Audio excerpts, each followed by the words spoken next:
Good evening everyone and welcome to the 2009 Australian Peace Prize presentation. I'm Tim Wright from the Peace Organisation of Australia and you've been listening to Jim Green.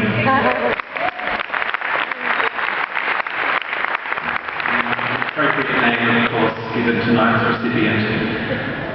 4 years ago we set up the Australian Peace Prize because we had noticed something very strange about our society. As a nation we tend to celebrate our war fighters far more often and with much greater fanfare than we celebrate our peacemakers. We thought, why not glorify peace for a change? And so we organised the first Peace Prize presentation and the audience was much smaller and the venue much less impressive than this. So as I look around tonight I wonder, is it a sign that peace is at last triumphing? Sadly, I have my doubts, as do probably many of you.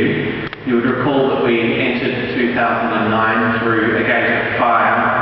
Israel had just launched a massive military assault against the people of Gaza.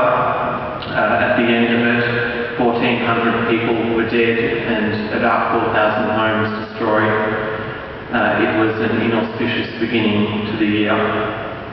But the news this year hasn't all been negative. The International Criminal Court began its first trial of a Congolese militia leader charged with recruiting child soldiers.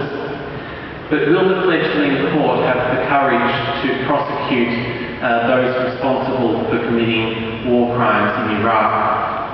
Without justice, what hope is there for peace? In January, the new US President Barack Obama came to office, and a few months later he declared his unequivocal commitment to a world free of nuclear weapons. Shortly after, his Russian counterpart Dmitry Medvedev also jumped aboard the peace train.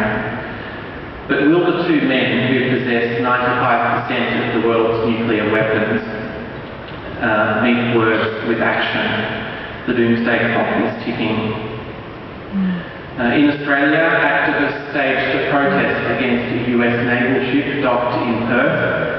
Veteran anti-nuclear activist Jo Valentine was arrested for disturbing the peace.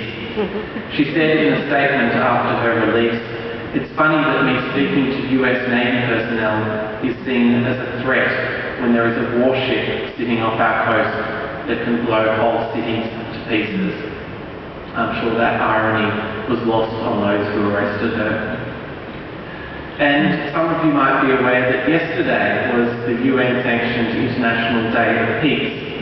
Reports suggest that a ceasefire was observed in Afghanistan and that elsewhere thousands of peace lovers took to the streets in marches or held festivals. But you'd be forgiven for not knowing it because the media seemed much more concerned about or interested in the fact that it was Kevin Rudd's birthday. I assure you peace isn't a lost cause. I'll hand over now to Dr. Aaron Paul, a lecturer at La Trobe University and the new president of the Peace Organisation of Australia, who will present this year's prize. Thank you.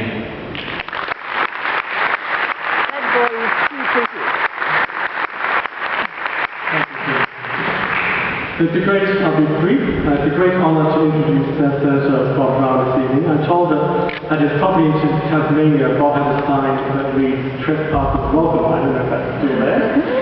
Because I've also heard that someone once took it literally and set up camp in his back shed. So he's not only a man of peace, but a man of great hospitality. And hospitality and peace, of course, go hand in hand. Because Bob has championed those who seek our hospitality in Australia, those who need it most, asylum seekers, and that's just one of the many reasons we're awarding him this prize tonight. As the leader of the Greens, Senator Brown has been a constant in Parliament for both ecological sustainability and human rights.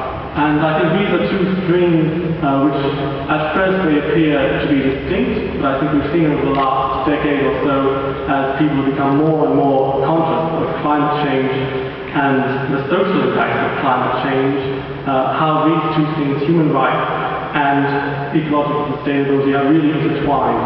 And that's part of the reason, too, why we think it's very timely to give this award to Bob Brown this year in the lead-up to the Copenhagen summit, because the social implications of ecological change really need to be highlighted at this time.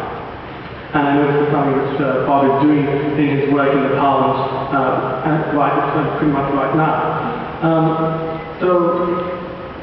Since elections in 1996, Bob has been a voice of people who are struggling against oppression, such as East Timor, West Papua, Tibet, and Burma. He's also stood up and stood out. I think Australians of more than one generation think of Bob as a man of great courage and dependability when it comes to standing up for issues. In the 1970s and 80s, he became a leader of the popular movement that saved the Franklin River. It's actually my earliest political memory. I was 6 at that time. It was an iconic struggle and a victorious one that changed Australian politics. Now, for my generation, one of the iconic and formative battles was in fact the struggle against the Iraq War. And even at that time, Bob was there again in Parliament, standing up against George W. Bush, when so many others remained silent. So it was a great inspiration, I think, for all Australians to stand up for peace there as well. Now, Bob didn't throw his shoes at George Bush. Now, maybe if he had, he'd be even more famous globally, as he might not be with us today. Also because, of course, we believe in non-violence. It's a peace organisation of Australia, so we also thank him for his restraint. It's quite remarkable on that occasion. So without further ado, I present Senator Bob Brown, and we will present you to Tom.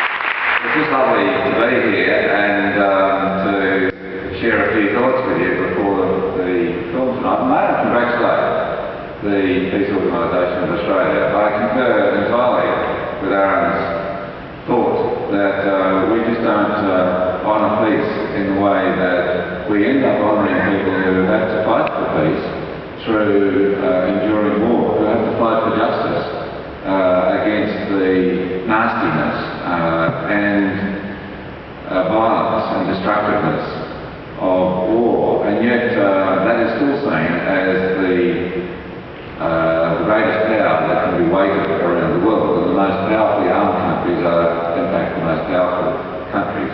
And at the outset, the question is this: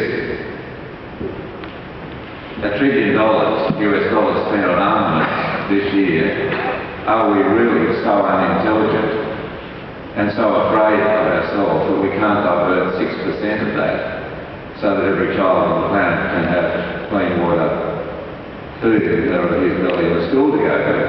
And I think we can. And I'm an optimist, and I suspect many of you are, despite the history of humanity and our abject failure to be able to just convert some of that armament into a new Marshall Plan, armaments money into a new Marshall Plan, so that there can be the outcrop of happiness on this planet can rise enormously per dollar, rather